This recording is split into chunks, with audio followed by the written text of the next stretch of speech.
बजाओ बजाओ जरा झूम के बजाओ। आज लाउड स्पीकर 90 एफएम के स्टूडियो में हमने एक ऐसे शख्सियत को आमंत्रित किया है जो ये एक अंतर्राष्ट्रीय संस्था है और आपने श्री श्री रविशंकर जी का नाम सुना ही है, तो आप उनसे जुड़े हुए हैं। और समीर जौली जी ये इंटरनेशनल फैकल्टी हैं, senior international faculty art of living के।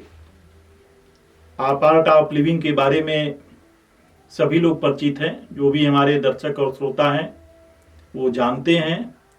और पूज्य गुरुदेव श्री रविशंकर जी के बारे में भी जानते हैं, जो आध्यात्मिक गुरु हैं और पूरी दुनिया में शांति के लिए काम कर रहे हैं।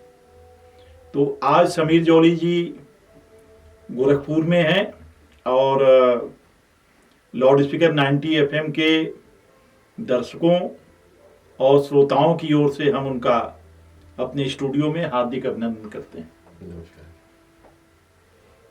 आज दुनिया में आप देख रहे हैं कि युद्ध की विभीषिका चल रही है।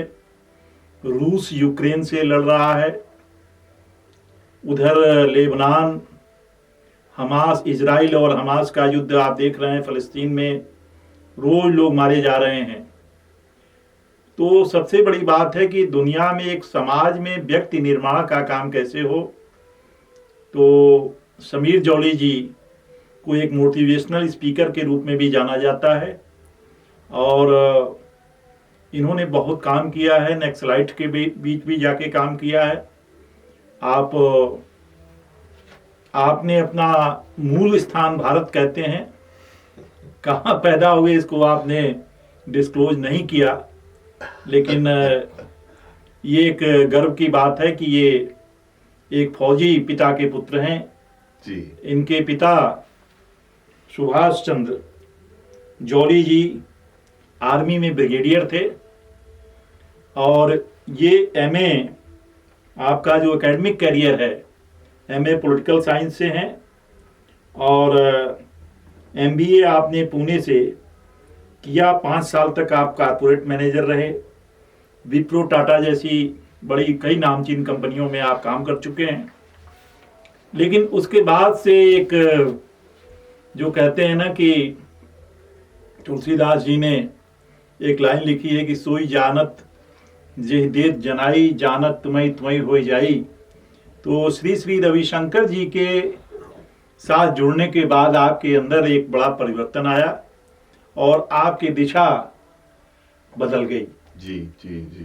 तो मैं ये जानना चाहूँगा कि एक एमबीए का नौजवान जो किया हुआ और बड़े बड़े कॉरपोरेट्स में, बड़ी बड़ी कंपनियों में अच्छे ओहदे पे, अच्छी सैलरी पे काम करने वाले समीर जौली के जीवन में ऐसा अचानक क्या हुआ कि वो सब कुछ छोड़ करके और लोगों को जगाने के काम में लग गए। हाँ जी। ये कैसे हुआ? इसका कहीं पीछे से कॉन्टेक्स्ट है। जब हम छोटे थे, जब बचपन में हम अक्सर, क्योंकि घर में वातावरण भी ऐसा ही था, तो देश और समाज के लिए ही सोचते थे, चिंतित रहते थे कैसे देश के लिए कुछ किया जा सकता है, विशेष तौर से युवकों के लिए कैसे कुछ किया जा सकता है। और फिर साथ ही साथ हम सोचते थे कि हम ही ऐसे पागल हैं कि और भी कोई हमारी तरह सोचता होगा। तो पूज्य गुरुदेव ने ऐसे ही पागलों की टोली बना ली है जो अपने लिए कम और देश और समाज के लिए ज्यादा सोचते हैं। और फिर जैसे जैसे हम बड़े हुए, और अक्सर ऐसा होता है, हमने ऑब्जर्व भी किया है, मान लीजिए हम किसी स्कूल कॉलेज में टॉक देने जाते हैं तो फर्स्ट ईयर के जो युवक होते हैं, युवतियां होते हैं, स्टूडेंट्स, वो उनके अंदर एक जोश होता है, उनको लगता है हम अपने लिए कुछ कर सकते हैं और देश समाज के लिए कुछ कर सकते हैं। सेकेंड थर्ड ईयर आते आते उनको लगता है होने जाने वाला कुछ नहीं है। तो हम भी जैसे जैसे बड़े होने लगे, हमारा भी जो उत्साह था वो कहीं क्षीण होने लगा।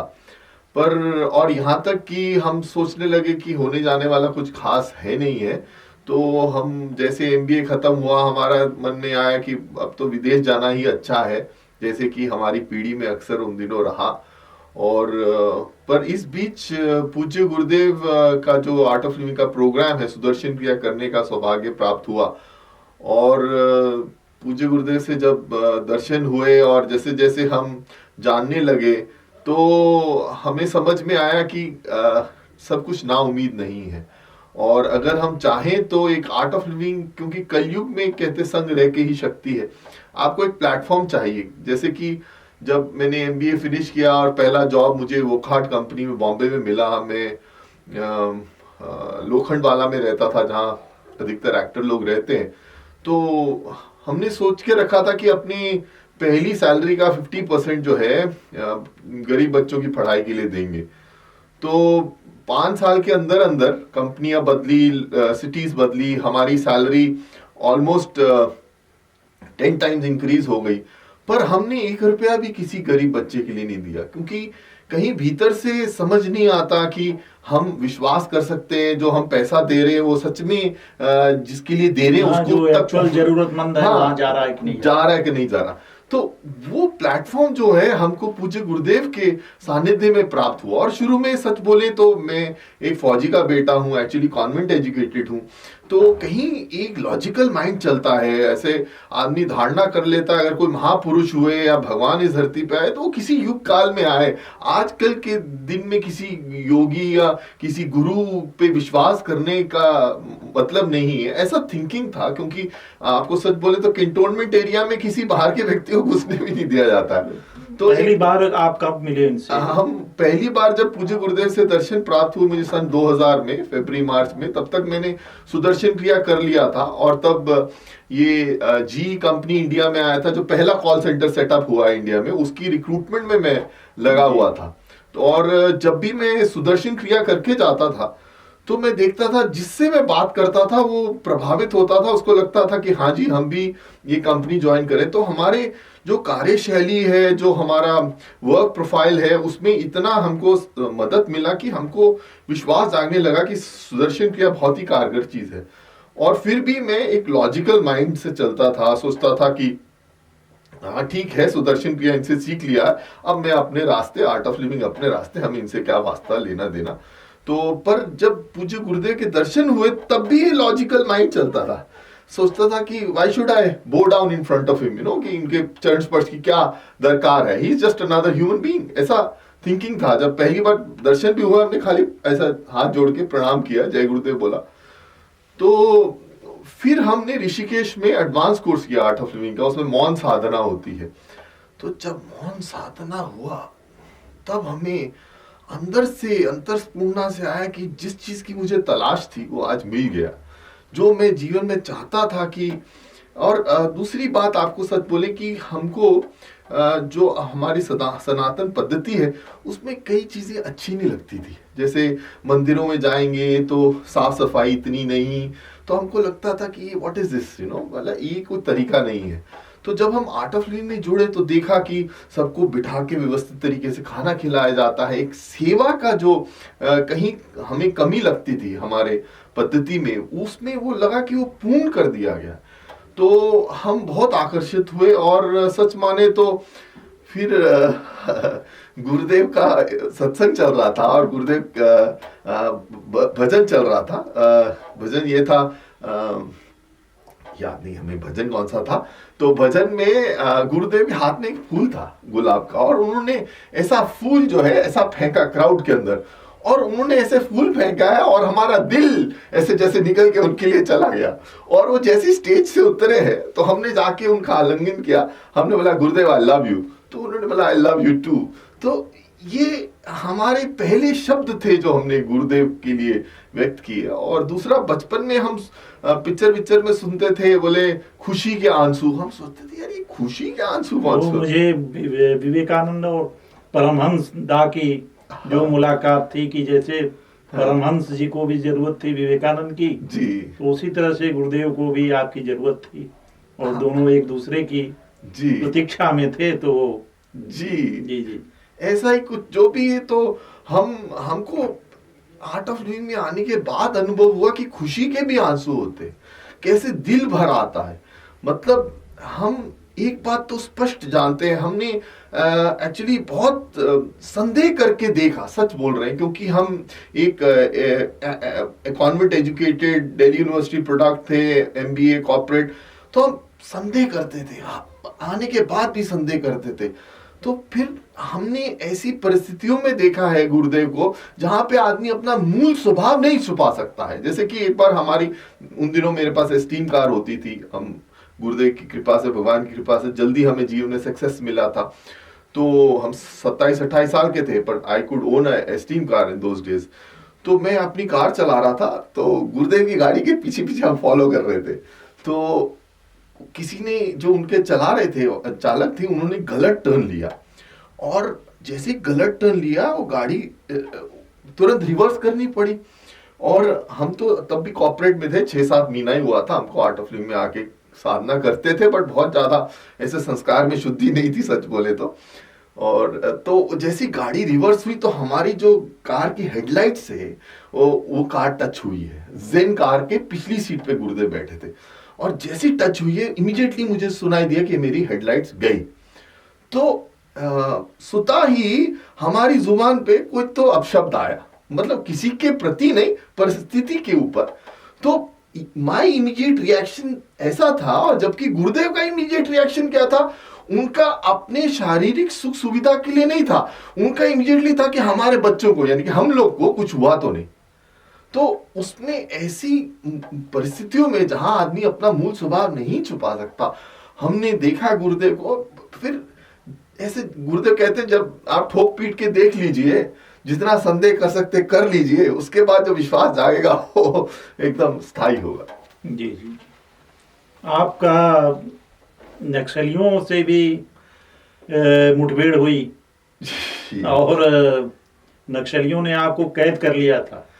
जी ऐसा है, देखिए अभी जैसे हम आपके पास सुबह आज पहुंचे हैं, तो आपने हमको पानी पूछा, चाय पिलाया। तो अगर आप ऐसे लोगों के बीच पहुंचते हैं तो वो चाय पानी कम सोचते हैं, उनके पास ये विकल्प नहीं होता कि इनको चाय पूछना है, खाना खिलाना है, पानी पिलाना है। उनके विकल्प होते हैं कि इनको बंदी बनाना है, इनको मारना है, या इनके साथ क्या करना है, ऐसे विकल्प मन में होते हैं। तो आप उनके पास अपनी मर्जी से जा सकते हैं, पर उनकी अनुमति और मर्जी के बिना वहां से आ नहीं सकते। तो हम, जब हमको गुरुदेव भेजे हैं उनके पास, ये कहाँ की घटना है? ये बस्तर दंतेवाड़ा की घटना है। हमको जी जी जी हमको इस उद्देश्य से भेजे थे कि वो लोग को प्रेरित किया जाए ताकि वो मुख्य धारा से जुड़े। और जब हम पहुंचे हैं ऐसे लोगों के बीच में, तो पूरा हथियारों से लैस थे और उस तरीके से थे। तो उन्होंने बोला कि हम आप पे कैसे विश्वास करें। तो मैंने बोला मैं तो निहत्था हूं। बोले कैसे मान लें आप पुलिस के एजेंट नहीं है, क्योंकि डील डॉल से हमें पर्सनालिटी से लगता है शायद कोई कमांडर ही हो सीआरपी के। तो हमने बोला देखिए आप मानना चाहे तो आपको अभी भी हमको मार सकते हैं, पर अगर आप हमारी बात सुनेंगे शायद आपके को कोई लाभ मिले इससे। तो उस स्थिति में हम उनके पास गए, उनको प्रभावित भी किया, पर वो लोग को क्या आदेश था, क्या था, उनको लगा कि हमको अभी इधर से जिंदा बाहर नहीं जाने देना चाहिए। तो ऐसा किडनैप एग्जैक्टली वैसा नहीं है, पर आप अपने आप स्वतः ही किडनैप हुआ है ऐसा कह सकते हैं। तो हम उधर से आने का हमारे पास कोई रास्ता नहीं था, तो फिर हमको उनकी चंगुल से निकलना पड़ा। वो भी गुरुदेव की शक्ति थी कि हमको आभास हुआ ध्यान साधना में कि ये लोग ने निर्णय कर लिया, 18 दिन हम उनके साथ थे, कि ये हमको अब जो है मार देंगे। मार देंगे। तो फिर हम इनके जो नक्सली कमांडर थे उनसे एक गलती हुआ। तो जब मैंने बोला देखिए मैं तो आपकी मर्जी के बिना इधर से जिंदा भी बाहर नहीं जा सकता, तो इन्होंने, नक्सली कमांडर ने कहा कि आपको सूरज की दिशा तो पता है। तो जब उसने ये बात बोला है, वो मेरे को भी स्ट्राइक किया कि जी ठीक बात है, सूरज की दिशा तो हमें पता ही है, ऐसी कोई स्थिति आने से हम इधर से निकल सकते हैं। तो ये जो दंतेवाड़ा है, जंगल जो है, उसके एक तरफ में वो सड़क चलती है, कोंटा सुकमा रोड बोलते हैं, वो सरकार के हाथ में है। तो और वो पूर्व दिशा में है। तो मुझे पता था अगर मैं पूर्व चलने लग जाऊंगा तो मैं उस रोड तक आज नहीं तो कल किसी दिन पहुंच जाऊंगा। तो जब हमें स्पष्ट हो गया कि ये लोग को अभी हमारे साथ हमारा जो शांति प्रयास है वो विफल होता नजर आया, तो हम रात को उनकी चंगुल से भाग निकले और मतलब कोई पगडंडी से दूर रहे, जंगल के बीचों बीच चले। पूरा हमारा शरीर कांटों से भर गया था, यहाँ तक कांटे लगे थे और बहुत ही मतलब वो रोमांचक कहानी अपने आप में। तो कैसे तैसे हमको बस तब इतना ही था कि हम अगर हमारे प्राण भी जाते हैं तो कम से कम भारत की सिक्योरिटी फोर्सेस के हाथ हमारा शरीर लग जाए, ताकि हमारा दाह संस्कार हो जाए विधिवत और भारत की भूमि पे हो।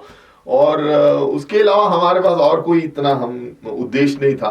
तो जैसे भी 1.5 दिन में हम चलते चलते चलते चलते जंगल के रास्ते हम हाईवे तक पहुंच गए और वहां को रात को 2-3 बजे एक बस आ रही थी आंध्र प्रदेश से छत्तीसगढ़ की ओर। तो हमने हाथ दिखाया, पहली बस नहीं रुकी, पीछे में एक और बस थी।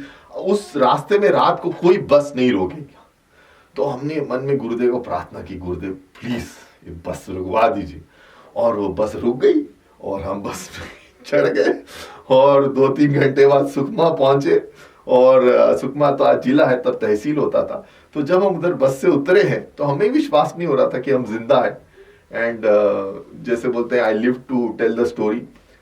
और उस स्थिति में हमको काफी हम कह सकते हैं हताश हुए थे। और ऐसा जीवन में कई बार हुआ है जब हमें लगा कि जो है ना अच्छाई का रास्ता या ये शांति का रास्ता ये का कोई फायदा नहीं है, ऐसा है और मेरे बस की नहीं है, ऐसा सब विचार आते हैं, मतलब सत्यता है। पर क्योंकि हम आध्यात्मिक हैं, क्योंकि हम गुरुदेव के सानिध्य में हैं, तो तब हमारे एक मित्र हैं, उनका नाम उपकार सिंह है, सरदार जी है। तो हमारे संस्था में तो सबका स्वागत है, आप जानते ही हैं। तो उन्होंने मुझे एक दिन ऐसे हम ये सब प्रकरण के बाद गुरुदेव के कुटीर के बाहर बैंगलोर में बैठे थे, तो मन में आ रहा था यार अब ये जो है ना ज्यादा कठोर कठिन वाले काम छोड़ देते हैं, थोड़ा सा आसान काम जो है संस्था के प्रोजेक्ट ऐसे लिए जाएं जो मान लीजिए शहर से संबंधित हो या कॉर्पोरेट से संबंधित हो। तो क्या किया जाए, ऐसा हम उधेड़ बुन में थे। तो इन्होंने आके हमको कहा कि समीर कम से कम आप त्रिकाल संध्या करा करिए। तो मैंने बोला ये तुम नहीं बोल रहे, गुरुदेव बोल रहे हैं। तो हमने तब हम उपनयन संस्कार करवाया और त्रिकाल संध्या आरंभ किया। और त्रिकाल संध्या की वजह से ही हम पुनः फिर इस मार्ग पे लग गए और फिर कई लोगों को आत्मसमर्पण कराया। आज जो सबसे बड़ी जरूरत है जी, देखिए आप की संस्था अंतर्राष्ट्रीय स्तर पे काम कर रही है। जी जी जी। और देश और क्या दुनिया का वातावरण जी इस समय एक अजीब मारकाट और आप भारत में भी देख रहे हैं जी, अपने पड़ोस में भी देख रहे हैं जी जी जी। तो इसमें जो सिक्योरिटी फोर्सेज हैं अपने काम को जी वो जो कर रही हैं उनको तो करना ही चाहिए निसंदेह। लेकिन जो आध्यात्मिक लोग हैं या जो समाज में बदलाव चाहते हैं जी और शांति चाहते हैं, जी सर्वे भवन्तु सुखिनः सर्वे सन्तु निरामया, जी। तो उसके लिए आपके हिसाब से किस तरह से काम होना चाहिए? बिल्कुल आपने बहुत ही सटीक प्रश्न पूछा और आपने व्यक्त भी उसको बहुत अच्छे से किया। क्योंकि मूल बात यही है कि जो सिक्योरिटी फोर्स है वो अपना काम कर रही। देखिए हम मानते हैं, अगर उसको सरल शब्दों में कहें तो हार्डवेयर और सॉफ्टवेयर दोनों का काम है। जो सरकार है वो एक किस्म से हार्डवेयर है, वो नीति बना सकती है, पर लोगों की नीयत बदलने का काम आध्यात्मिक लोगों का काम है, वहां सॉफ्टवेयर आता है। मान लीजिए सरकार एक अच्छा स्कूल की बिल्डिंग बना सकती है, वहां पे टीचर बहाल कर सकती है, पर उनके अंदर निष्ठा लाना वो सैलरी 4 गुना करने से भी नहीं आएगी जितनी है, उसके भीतर ही उनके अंदर निष्ठा जगाना है। तो उनको कहीं आध्यात्मिक अंदर से रुझान पैदा होना होगा। उसी तरीके से जो भी ऐसे संगठन है जैसे माओवादी हुए या जो भी है, ये लोग कोई देखिए, मैं आज आर्ट ऑफ लिविंग का एक पूर्णकालिक फुल टाइम टीचर हूँ। मैं एक अच्छा कॉर्पोरेट जॉब होल्ड करता था, मैं आज वो सब छोड़ के इधर आज गोरखपुर में बैठा हूँ। हम तो खाली जानते थे गोरखपुर है, शायद कभी आने का सौभाग्य प्राप्त ना होता, तो हमारा जीवन 180 डिग्रीज टर्न हो गया। कैसे टर्न हो गया? क्योंकि हमको किसी ने बताया अच्छा एक आर्ट ऑफ लिविंग का प्रोग्राम और हम उधर चले गए। धीरे धीरे हमने एक एडवांस कोर्स कर लिया, फिर हमको और रुचि जागी तो आर्ट ऑफ लिविंग के शिक्षक हो गए, फिर आधे एक साल बाद हम पूर्णकालिक हो गए, फिर हम धोती डाल के और पूरा जंगलों में घूम रहे हैं और माओवादियों को आत्मसमर्पण करा रहे हैं। तो हमारा लाइफ पूरा टर्न हो गया। It was not in one day. उसी तरीके से कोई आदमी अगर इस रास्ते में, हिंसा के रास्ते में जाता है, वो एक दिन में नहीं जाता। उसको किसी साथी संगाती ने बोला उधर एक मीटिंग हो रही है, उधर चलो, वहां गए, बोले अभी कोई ट्रेनिंग प्रोग्राम है, वहां चले गए, वहां पे कोई वारदात हो गई, फिर पता लगा पीछे को कोई रास्ता ही नहीं। तो जो गुरुदेव का सोचने का तरीका यह है, we give them honourable way back. उनको एक एग्जिट पॉलिसी देते हैं, उनको वहां से निकलने का। जो माओवादी कमांडर को जिनको हमने सरेंडर कराया सोनभद्र मिर्जापुर में, जिसके बाद आज आप उधर कोई माओवाद नहीं सुनते हैं, रविंदर सिंह उनका नाम है, उन्होंने यही कहा कि मुझे आप इस दलदल से निकालिए। तो क्योंकि उनके पास कोई रास्ता नहीं है शहर में आके हम लोग तक पहुंचने का। तो ये तो समाज की कमी है ना, कि समाज उनको रोशनी नहीं दे सका।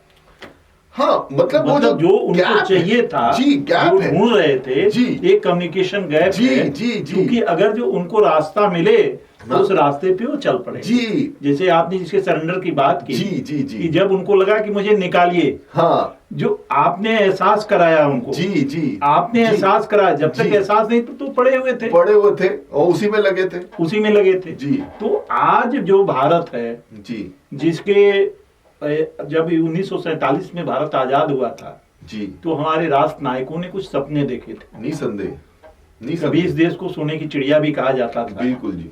तो लेकिन भारत आजाद तो हो गया, जी, लेकिन भ्रष्टाचार, जी, आतंकवाद, जी, भाई भतीजावाद, जी, पक्षपात, जी, तरह तरह अशिक्षा, हम्म, धर्मांधता, जी, सांप्रदायिकता, निसंदेह, एक दूसरे को, जैसे कि हमारे से यहाँ घटनाएं हो रही हैं, संभल में हुआ, जी, ये जी, मतलब शांति के साथ हम नहीं रह सकते।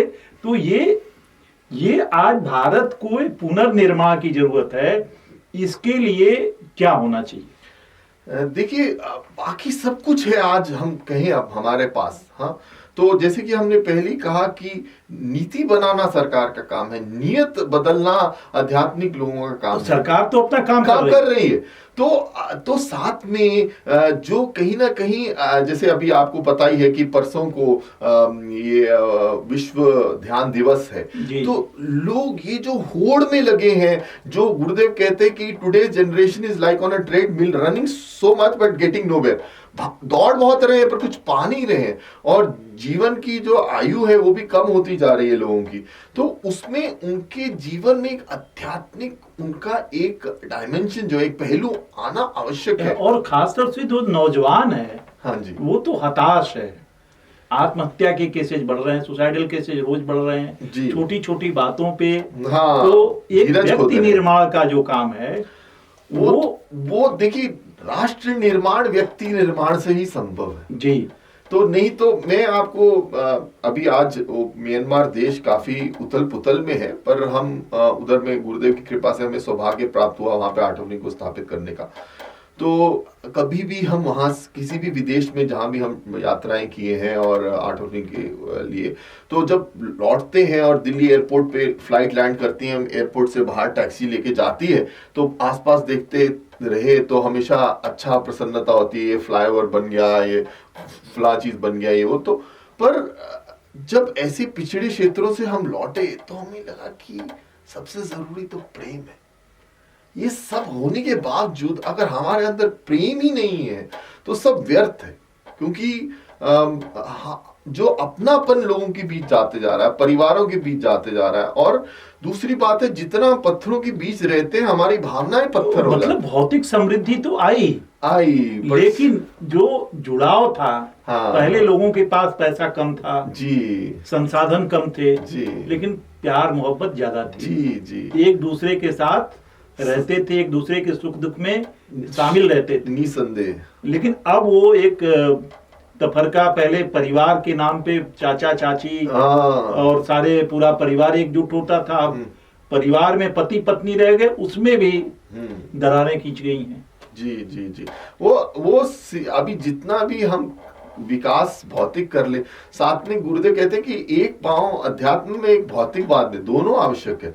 ऐसा नहीं है, हमारे देश में कभी ऐसा नहीं कहा गया कि पैसा खराब चीज है, बल्कि ये कहीं ना कहीं कुछ ऐसी विचारधाराओं का प्रभाव पड़ा कि जहां हर चीज को हम कह दें कि ये कमर्शियल है। कमर्शियल, अगर कमर्स ही नहीं होगा तो देश विकास कैसे होगा? वो भी जरूरी है, बिना उसके हमारा ही देश है जहां लक्ष्मी की पूजा होती है, बिल्कुल, पर साथ में सरस्वती की भी तो करनी है। बिल्कुल सरस्वती करनी है। हाँ, दोनों कभी इम्बैलेंस नहीं होना चाहिए। हाँ। तो इसलिए अध्यात्म और भौतिकवाद में एक समन्वय बहुत आवश्यक है। हाँ, तो सिर्फ ऐसा ही नहीं। अभी देखिए हम लोग अभी 2 दिन पहले ही हम लोग का एक MOU हुआ है उत्तर प्रदेश सरकार से कि 20 ITIs में सोलर और इलेक्ट्रिकल लैब्स को हम लोग हमारी संस्था का जो SSRDP प्रोग्राम है, Shri Shri Ravishankar rural development programme, उसके अंतर्गत उसको अपग्रेड किया जाएगा। तो हम ऐसा तो नहीं लोगों को बोल दे रहे कि आपको तो ध्यान ही करना, आंख बंदी रखनी है, तो काहे आपको बिजली की आवश्यकता है।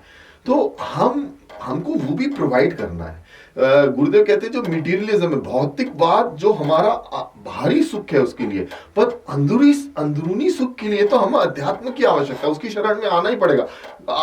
अध्यात्म वो माँ है जिसके पास बच्चा लौट के आता है उसकी गोद में, और अगर नहीं आएगा तो वो जीवन निरस है।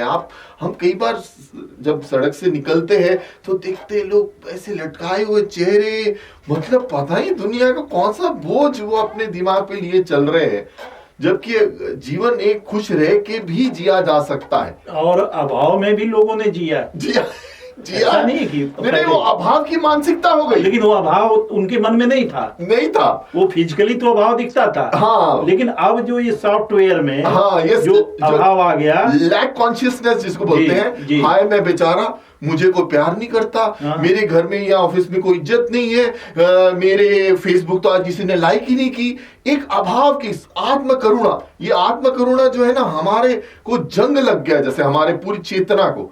तो उसके लिए रास्ता सिर्फ यही है कि अध्यात्म के माध्यम से ही हम आत्मकरुणा से बाहर आ सकते हैं। आपने स्वर्ग नरक के बारे में भी अवधारणा पे जी मैं आपका एक स्पीच सुन रहा था। जी जी जी। और दूसरा आपने एक और है जो विमान अपहरण की घटना हुई थी, हाँ जी, वाजपेयी जी की सरकार के समय। जी जी। और उस समय जो आतंकवादी छोड़े गए थे, जी जी जी, तो उसके ऊपर भी आपने कुछ कहा है। हाँ जी। कि बेसिकली आपका उस पे जोर ये है कि आपने किसी एयरपोर्ट की घटना किया कि कहीं आपको 200 रुपए रिश्वत देने पड़े, तो आपने ये कहा कि अगर जो मैं उसको कंडेम करता हूँ, उसको कंडेम कैसे कर सकता हूँ जब मैं खुद ही रिश्वत दे रहा हूँ? निसंदेह। देखिए मैं आपको एक और लाइव उदाहरण देता हूं, क्योंकि मैं मानता हूं कि एक बार आपने जीवन में कुर्बानी दी पर्याप्त नहीं है, बार बार बलि जाऊं, हमें बार बार हमें कसौटी में कसा जाए तो हम कुर्बानी देने के लिए हमें तैयार रहना चाहिए। अभी पूज्य गुरुदेव की कृपा से यहाँ पे कॉलेज है जो हमें मिला है, जो हम लोग जिसके मैं प्रबंधक हूँ और हम संचालन कर रहे हैं। तो हमने कहा कि किसी रूप में नकल नहीं होना चाहिए। तो बच्चे लोग को ये थोड़ा असहज लगा होगा, तो क्योंकि कई जगह में ऐसा है कि चलता है। तो हमने बोला देखिए, जब कोई एग्जामिनेशन लेती है, चाहे केंद्र सरकार हो, राज्य सरकार हो, या कोई और व्यवस्था के अंतर्गत एग्जाम होता है, उसमें आपको पता लगता है कि पेपर लीक हो गया या चीटिंग हो गई या ऐसा हो गया, तो आपको कितना बुरा लगता है। वो आपको बुरा लगता है, और यहाँ पे आप चाहते हैं कि भाई हम कैसे भी मैनेज करके अपना चीटिंग करके हम पास हो जाना चाहिए या हमें अच्छे नंबर मिल जाने चाहिए। तो मैं या तो इसी को स्वीकार करो या उधर स्वीकार करो। ऐसे तो नहीं हो सकता कि आप कर लें और पर जब व्यवस्थित तरीके से हो वो आपको स्वीकार नहीं। जी जी जी। एक आज युवाओं के लिए आपका क्या संदेश है? युवाओं के लिए मेरा सबसे मूल संदेश तो यह है कि आज उनके ऊपर ये जो इंटरनेट और मोबाइल फोन जो बहुत ज्यादा हावी हो गया है। देखिए, अगर हमारे मोबाइल पे स्क्रैच आ जाता है तो दिल में बड़ा दर्द होता है, अगर हाथ में स्क्रैच आता है तो बोले कौनू बात नहीं। तो वो उसको थोड़ा डिसिप्लिन में लेके चले। मान लीजिए सुबह उठते सबसे पहले अपना मोबाइल मत खोलिए, आप सुबह उठ के थोड़ा व्यायाम करें, ध्यान करें, पाठ पूजा करें, उसके बाद खोल लीजिए, नाश्ते के समय खोल लीजिए, और रात को कोई एक नियम बनाइए। देखिए, लीडरशिप का में बहुत जरूरी है आदमी को। हम हर चीज पे निगोशिएट करने के लिए तैयार होने चाहिए, बट जीवन में एक, पूज्य गुरुदेव कहते हैं, एक अधिक से अधिक 2 ऐसे नियम होने चाहिए which is not open to negotiation. भाई इसके ऊपर मैं कॉम्प्रोमाइज नहीं कर सकता हूं। हाँ, तो ऐसा कोई नियम बना ले, मान लीजिए 10 हो, 10:30 हो, 11 हो, कि 11 बजे मैं अपना मोबाइल फोन फ्लाइट मोड में डालूंगा ही डालूंगा। और मान लीजिए वीकेंड में गुरुदेव कहते हैं अपना मोबाइल को चार्ज करना भूल जाइए आप। तो मान लीजिए कम से कम एक दिन तो आप अंतर्मुखी हो, क्योंकि जब तक आप अंतर्मुखी नहीं होंगे आपको कुछ फ्रेश आइडियाज नहीं आएंगे, आपकी सृजनशीलता खत्म होती जाएगी। वही सब जीवन एकदम, इसलिए फिर तनाव में है, लोग सुसाइड कर रहे हैं, झगड़ा कर रहे हैं, क्योंकि अंतर्मुखी होने का कोई समय ही नहीं है। तो अंतर्मुखी सदा सुखी कहते रहे हमारे इधर तो, पर वो अंतर्मुखी, मैं तो कहूंगा उनका सोशल मीडिया में और प्रभावशाली होंगे अगर कुछ देर अंतर्मुखी रहेंगे। सोशल मीडिया खराब चीज नहीं है, पर उसका सदुपयोग होना चाहिए। तो आज ये समीर जौली जी की बातचीत आपने सुनी, और मुझे लगता है कि जो हमारे नौजवान साथी हैं और भी जो लोग सुन रहे हैं, उनको ये बातें उनके जीवन में एक उम्मीद की किरण लाएंगी, और वो अपने जीवन में कुछ न कुछ चीज़ें जरूर अपनाएंगे जिससे हमारा जीवन शांत हो, और शांत होने के साथ साथ समाज के लिए भी और देश के लिए काम में आ सकें। तो बहुत बहुत धन्यवाद, आप हमारे स्टूडियो में आए। आपको भी बहुत शुभकामनाएं। और हम लोग ये चाहेंगे कि आप समय समय पे लोगों से, आपका और यहाँ भी आप आर्ट ऑफ लिविंग के जरिए जी, आपकी संस्था जो काम कर रही है, जी जी जी, तो चूंकि सेफ सोसाइटी हमारा एक ऑर्गेनाइजेशन है, ओ हाँ जी, और हम लोग बेसिकली वो उन बच्चों के लिए काम करते हैं जी, जो मेन स्ट्रीम से हटे हुए, बहुत बढ़िया। तो उनके लिए भी हम लोग चाहेंगे कि कभी आपके लोग आएं और जी, वो जो है। निसंदेह। अभी हाल ही में हमने गोरखपुर जेल में कार्यक्रम कराया था, और परसों फिर अंतर्राष्ट्रीय ध्यान दिवस के उपलक्ष्य में फिर गोरखपुर जेल में कार्यक्रम कराएंगे। और जो जेल में हुआ था उसमें एक कैदी नीरज राय उनका नाम है, बोले कि हमारा जेल आना सार्थक हो गया, हमें सुदर्शन क्रिया मिल गया। जी जी, तो बहुत बहुत धन्यवाद, बहुत बहुत शुभकामनाएं।